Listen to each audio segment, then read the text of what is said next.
Muy buenos días, mis amigos y hermanos, seguidores de Estudio Bíblico Devocional. Aquí estamos en este punto y en esta hora compartiendo el tema de la palabra. Amar la palabra, aprender la palabra y vivir la palabra. Su hermano Pastor Roberto Alfaro les saluda.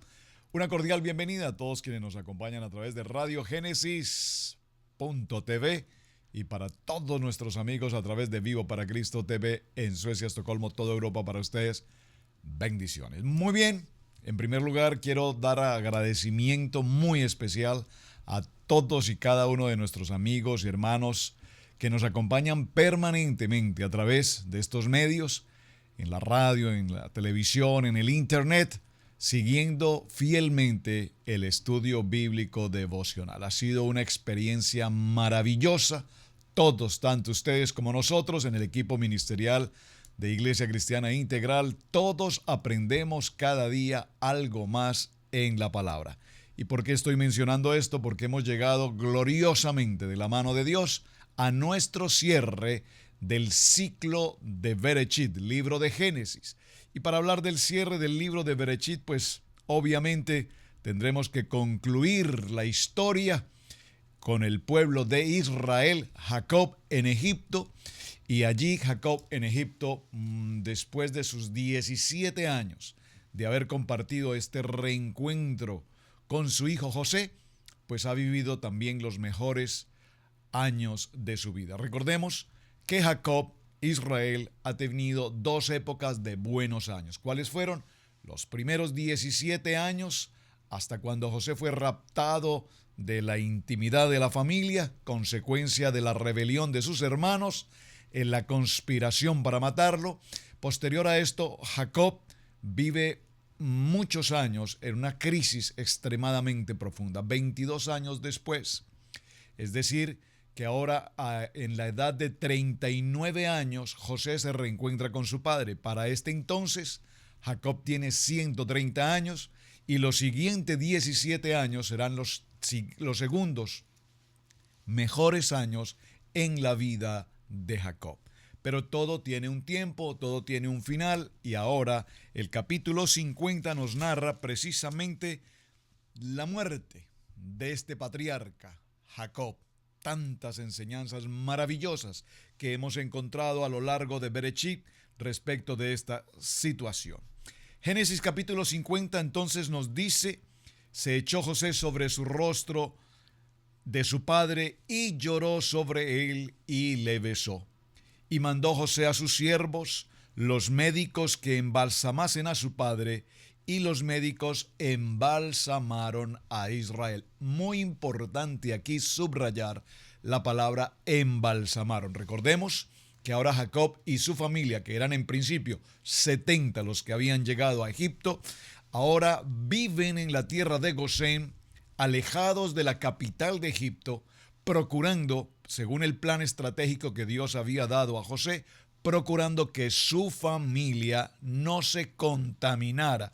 En una mejor palabra, no se asimilara. La palabra asimilación es una palabra que tenemos muy presente y la vamos a ver con mucha frecuencia, porque asimilación básicamente lo que nos indica es que cuando venimos de una tradición, de una cultura, llamémoslo así, y venir a otra cultura, pues vamos a aprender un nuevo idioma, unas nuevas costumbres, nuevas leyes, incluso una nueva gastronomía.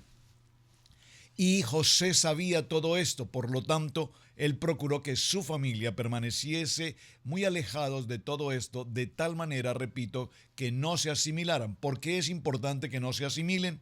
Porque es muy importante que ellos conserven su identidad como hebreos, como seguidores del Padre Eterno, el Dios Todopoderoso, a través de la Torá. Recordemos que ahora este pueblo de Jacob, Israel, ya no será un grupo de 70 personas, sino que ahora va a crecer tan numerosamente que será ahora considerada una nación. Y esto es muy importante que lo resaltemos. Pero veamos entonces cómo Jacob es embalsamado, porque recordemos que había hecho una promesa a José, a su padre, de que debía ser llevado a la tierra nuevamente de Canaán. Así es que allí, repito, José acompaña a su padre durante 17 años, hace un juramento para que le regrese nuevamente a la tierra de la promesa, a la tierra donde evidentemente crecerá y se desarrollará todo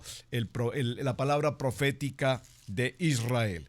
En el libro de Revelaciones, en el libro de Apocalipsis, en el capítulo 7, verso 9, acompáñenme por favor. Libro de Apocalipsis, capítulo 7, verso 9, dice esta palabra: después de esto miré, y he aquí una gran multitud, la cual nadie podía contar, de todas las naciones y tribus y pueblos y lenguas, que estaban delante del trono y en la presencia del Cordero, vestidos de ropas blancas y con palmas en las manos, y clamaban a gran voz, diciendo: la salvación pertenece a nuestro Dios, que está entronado en el trono, y al Cordero. A ese Dios todopoderoso Israel debía continuar siguiéndole, como era el propósito inicial de Dios. Ahora, ¿por qué razón era tan importante que Israel, Jacob, no fuese enterrado precisamente en esta tierra de Egipto? ¿Por qué era importante que fuese llevado a la tierra de la promesa? Pues podríamos mencionar varias razones. Una de ellas, mostrar que evidentemente el pueblo de Israel desarrollaría todo el propósito ¿en dónde? En la tierra que había sido prometida inicialmente en la vida de Abraham. Recordemos que la primera palabra que Dios da a Abraham estando en Ur de los Caldeos lo vimos en esa enseñanza: Lech lecha, vete de tu tierra, de tu parentela, a una tierra que yo te mostraré, a una tierra en la que fluye leche y miel. Y allí empieza la palabra profética de parte de Dios a Abraham, indicando que su nación, su pueblo, su tierra, su simiente crecería y se extendería sobre la faz de la tierra.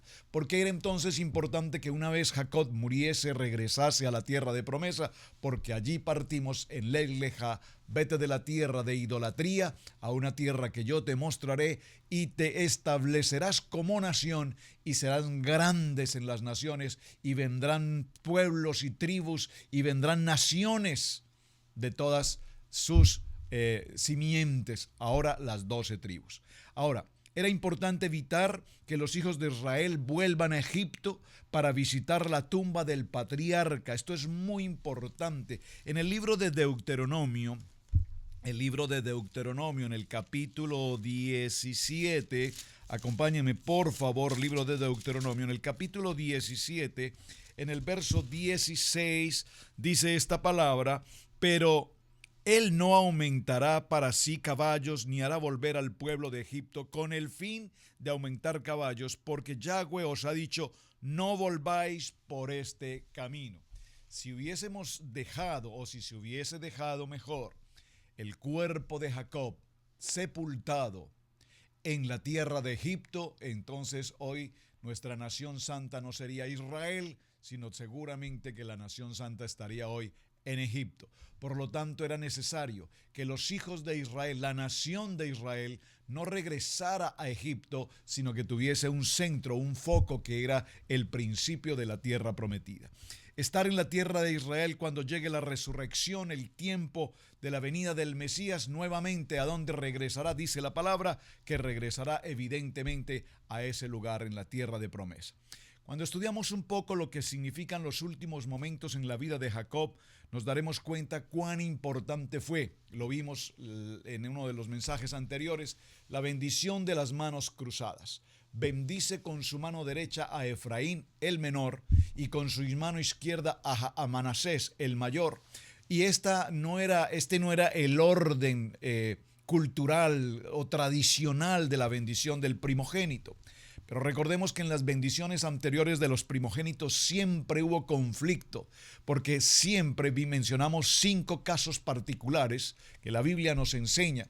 Cuando no se bendijo al mayor, sino siempre se bendijo al segundo. Caso de Ismael e Isaac, por ejemplo, Jacob y Esaú. Y ahora lo estamos viendo aquí en la misma historia, en el caso particular de Efraín, el menor, y Manasés, el primogénito mayor. Ahora, ¿por qué es tan importante esta historia? porque evidentemente Jacob en sus últimos días proféticamente tenía claridad en su corazón de los pueblos y la nación que vendría y cómo se desarrollaría el orden que ya él tenía preparado para estos sus hijos, quienes ahora no son sus nietos, sino que ahora son adoptados como hijos y forman parte precisamente de esa bendición de las 12 tribus de Israel. Así es que algo muy importante y quiero que resaltemos, por favor, acompáñeme a Génesis en el capítulo 49. Este cierre de Génesis es apasionantemente importante. Tal vez necesitaríamos un poco más de tiempo para desarrollarlo, pero estoy tratando de resumir al máximo lo que quiero dejar como cierre del estudio en el ciclo de Bereshit. Génesis capítulo 49 dice la palabra, y llamó Jacob a sus hijos. Por favor, llamó Jacob a sus hijos. Y dijo, por favor, subraye la palabra y dijo. ¿Qué dijo Jacob a sus hijos? Estamos en el tiempo en el que Jacob está a punto de morir. Juntaos, por favor, subraye esta palabra, juntaos. Juntaos y os declararé lo que os ha de acontecer en los días venideros. Cuán importante este texto de Génesis capítulo 49. ¿Por qué cuán importante? Porque Jacob en sus momentos antes de expirar, observen que la Biblia no nos dice que Jacob murió, dice que Jacob expiró. Hay una gran diferencia entre el morir sin ser un creyente y cuando se muere siendo un creyente. Aquí dice que en sus últimos momentos reunió a sus hijos. ¿A quién? A sus 12. A sus 12 hijos. Estos 12 hijos ya no eran aquellos hijos que mencionamos desde un principio, egoístas, vanidosos, conflictivos, violentos, agresivos, con cierta iniquidad en varias de sus áreas, que fue lo que narramos en los estudios anteriores. Aquí estamos reuniendo a 12 hombres transformados, 12 hombres con una nueva mentalidad, con una nueva disposición, 12 hombres que han pasado por el tiempo profundo, legítimo y auténtico de la techuvá. ¿Qué es la techuvá? El arrepentimiento genuino, porque hay techuvá parcial o temporal tal vez, pero el arrepentimiento de estos hombres hoy era 100%, es arrepentimiento genuino, de tal manera que aquellos hombres que conocimos en un principio, jóvenes, inexpertos, inmaduros, celosos, que conspiraron incluso para matar a su hermano, hoy nos encontramos frente a unos hombres, ya incluso algunos de ellos abuelos, que habían madurado en su carácter y habían afianzado su fidelidad al Padre Eterno. Jacob los reúne y les dice: juntaos y oíd, hijos de Jacob, y escuchad a vuestro padre Israel. Jacob dice: escuchad a vuestro padre Israel. Observen que Jacob dice: escuchad a vuestro padre Israel, refiriéndose a un nivel más alto. Ahora vemos en Jacob, aún después de todos los errores, entre comillas, que también cometió Jacob, en el sentido, me refiero, de que él tomaba decisiones un tanto apresuradas. Ahora vemos a un Jacob totalmente maduro, totalmente establecido, absolutamente determinado en la comunión absoluta con el Dios eterno. Y aquí vemos cómo él dice: escuchad a vuestro padre Israel, porque ahora Israel tiene una categoría mucho más elevada desde el punto de vista espiritual. Y empieza una tarea muy interesante, y es a bendecir a cada uno de sus hijos. Pero al detallar la bendición para cada uno de ellos, nos daremos cuenta que para algunos ha sido más que una bendición propiamente, ha sido más un llamado de atención. Es decir, que Jacob empieza a describir a cada uno de sus hijos según lo que ha pasado en el transcurrir de estos años. Hoy, a sus 147 años, Jacob identifica con absoluta claridad y nos deja escrito qué va a pasar con cada uno de ellos. De tal manera que en estos últimos días Jacob habla a Rubén y dice: eres el primogénito, eres mi fuerza, fuiste mi primer hijo, el hijo primogénito. Importante esta expresión, hijo primogénito. Es decir, la Biblia en ningún momento, Jacob, Israel, niega o desconoce, muy importante, que Rubén evidentemente es el primogénito. Pero,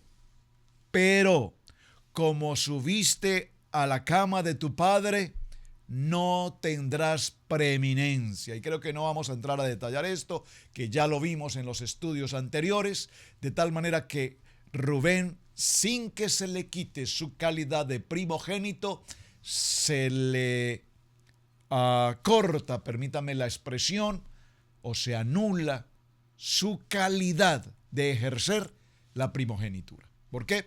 Porque ya sabemos, con todo lo que hemos visto anteriormente, que ahora el legítimo y así delegado por Jacob o por Israel ha sido ¿quién? Pues por supuesto José. Pero recordemos que José también es primogénito, porque es primogénito en la vida de Jacob y de Raquel. Muy bien. Simeón y Leví. Simeón y Leví, Jacob les dice, eran violentos y por eso es que maldice Jacob su ira. Observen que aquí la palabra a Simeón y Leví no es que Jacob les maldijo de ninguna manera. Por favor, lea con detenimiento este texto, porque lo que él dijo fue que maldecía la ira, la fuerza, la violencia, su agresividad, la manera como trataron ciertos asuntos, particularmente el tiempo que se suscitó en Siquem, cuando mataron a tantos hombres y saquearon aquella ciudad. Entonces, la maldición no era a estos hijos, porque de allí vamos a ver posteriormente la importancia de la tribu de Leví, que además fue precisamente la que conservó más o mejor que ninguna otra la condición del Brit Milad, es decir, la condición de la circuncisión, muy importante y lo vamos a ver un poco más adelante. Simeón y Leví, entonces, ellos serán esparcidos en Israel. Judá será alabado por sus hermanos. Es un cachorro de león, gobernará hasta que venga el Mesías y a él será dada la obediencia de los pueblos. Zabulón habitará a la orilla del mar, Isaacar, que es un asno que se inclina para servir. Dan juzgará a su pueblo, es una serpiente que muerde los jarretes del caballo. Tu salvación espero de Dios Hashem. Gad será de Gad saldrán tropas y Asher tendrá ricos alimentos. Neftalí es como una sierva que habla hermoso. Benjamín es un lobo que devora y reparte.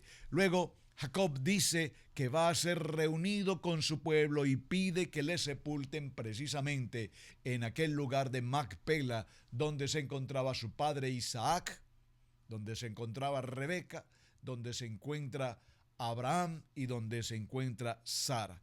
José, entonces dice la palabra, y aquí es interesante que la Biblia nos narra que lloró profundamente José a su padre. Observe que no dice que sus hermanos junto con José lloraron profundamente la muerte de Jacob, de Israel. Nos habla particularmente del profundo dolor que sintió particularmente José. Y lo llora y besa. Luego ordena a sus siervos que le embelsamen, cual tarda 40 días. Y los egipcios, interesantísimo este dato, los egipcios particularmente lloraron la muerte de Israel. Muy importante esta expresión aquí. ¿Por qué? Porque los egipcios llegaron a reconocer la calidad de persona, de ser humano, de hombre de Dios, la integridad, la importancia, la relevancia. Ahora, ellos podrían concluir, ahora entendemos por qué José es este gran hombre que ha hecho cosas grandes y maravillosas en la tierra de Egipto. Ellos, los egipcios, sabiendo aún que José era un hebreo, muy importante esta expresión, era un ivrí, un hebreo, le reconocían y le aceptaban y le honraban como el gobernador de todo Egipto. Pero ahora ante la muerte de Jacob dice la Biblia, dice la palabra, que precisamente los egipcios lloraron profundamente 70 días. 70, atención a ese número, la muerte de Jacob. porque ellos también reconocieron que después de que Jacob se hizo presente en Egipto, al reencontrarse con José y bendecir a Faraón, después de esa bendición, el hambre cesó en Egipto. Es decir, repito, los egipcios reconocieron esa supremacía en la vida de Israel, de Jacob. Pero atención, algo muy importante, porque Jacob no quería entonces quedar su cuerpo allí, sus huesos, porque sin lugar a dudas hoy tendríamos un dios o una idolatría de los egipcios precisamente a nuestro patriarca, a nuestro padre Jacob. Interesante. Así es que José les habla a sus hermanos y con un corazón dispuesto les dice: no teman, hermanos. Aquí hay algo importante que mencionar.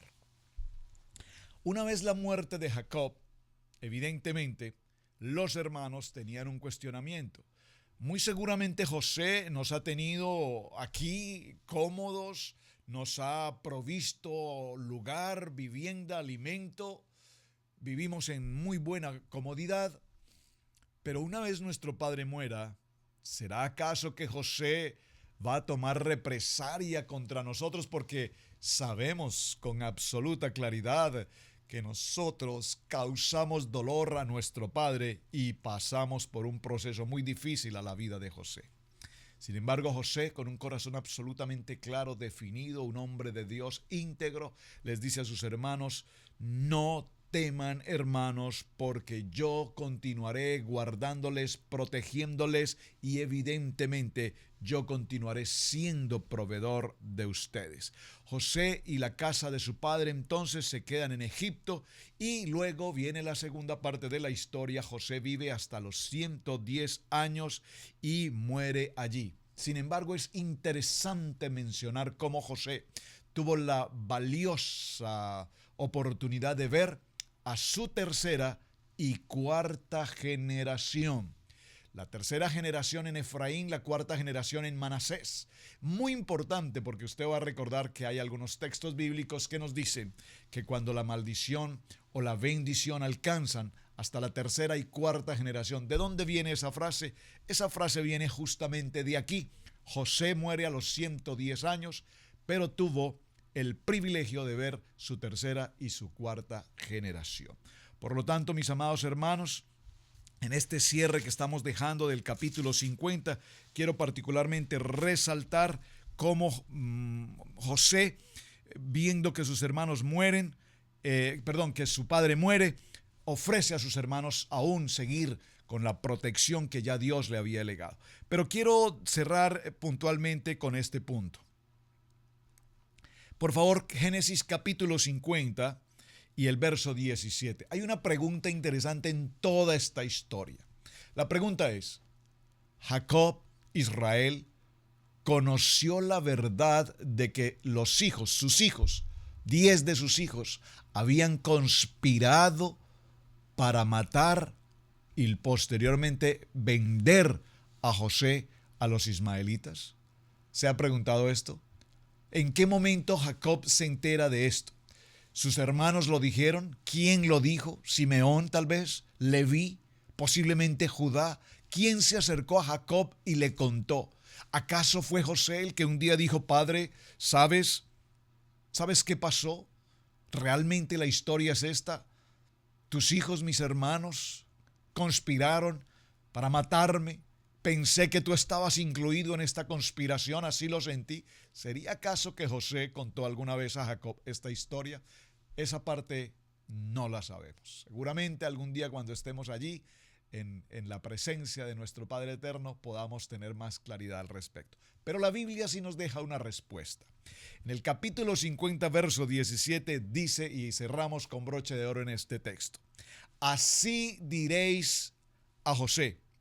Vamos a leer del verso 16. Y enviaron a decir a José: tu padre mandó antes de su muerte diciendo: así diréis a José, te ruego que perdones ahora la maldad de tus hermanos y su pecado, porque mal te trataron. Por tanto, ahora te rogamos que perdones la maldad de los siervos del Dios de tu padre. Y José lloró mientras hablaban. ¡Wow! ¡Qué precioso texto! Les soy sincero, me conmueve este momento. Cuánto dolor en la vida de José, cuánto dolor en la vida de Jacob. Pero José tenía la claridad de que toda esta experiencia había sido un propósito de Dios. Hermanos, ustedes no teman, ustedes no van a sufrir ninguna persecución. Yo estoy aquí por un propósito de Dios. Realmente no fueron ustedes quienes causaron esto. Realmente Dios tenía un plan absolutamente preparado. Y aquí vemos la importancia del segundo sueño de José. El sol, la luna y las estrellas se postraron. ¿Qué significaba entonces este sueño? Significaba que el punto, el nivel sobrenatural, el nivel espiritual en este sueño, el primero, que eran las espigas doblándose, inclinándose ante la espiga de trigo en José, representaba esa posición en la que ellos vendrían a Egipto y ahora reconocerían a José, y José se convertiría no en el primogénito, sino en su proveedor, en su guardador.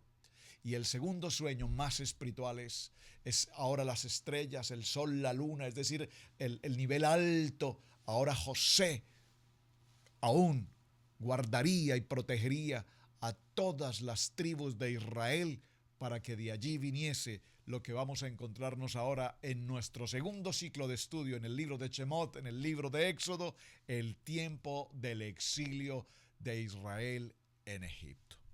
Mis amados hermanos, este ha sido el tiempo de estudio bíblico devocional en este cierre maravilloso, lleno de enseñanza, lleno de vida, lleno de esperanza. Y vivió Israel 147 años. Observen que el texto no dice y murió, y vivió 147 años. Así es que, mis amados hermanos, muchísimas gracias a todos ustedes por acompañarnos. Es un privilegio para Estudio Bíblico Devocional recibir sus mensajes, saber de ustedes. Gracias por compartir su tiempo, gracias por permitirnos llegar hasta sus corazones, a sus hogares, a sus sitios de trabajo. Los testimonios que a diario escucho, la verdad, son extraordinarios. En su vehículo, en su oficina, en su casa, donde quiera que está, en el estudio bíblico, todos con un corazón dispuesto para aprender, todos con un corazón dispuesto para introducirnos más en la palabra. Preparados entonces, mis hermanos, para nuestro segundo tiempo, ahora en el exilio. Cuántas cosas nos esperan Dios ahora en este libro maravilloso de Shemot, el libro de Éxodo. Nos vamos a esa segunda jornada.